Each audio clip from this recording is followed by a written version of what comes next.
రోజు చూడని ఇంత హాయిని మరిచిపోదు మనసు. ఒదిగి ఉండి నీ వాకిటిలో బదులు కోరి నే నిలుచున్నా. దారి తెలియని చీకటిలో వెలుగు చూసి కాదంటానా. ఊరించి ఇది ఏ మాసం?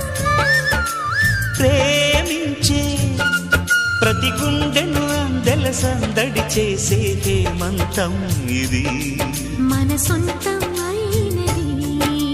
కిలకిల నవ్వే కోయిల కోసం వచ్చింది మధుమాసం. మిలమిల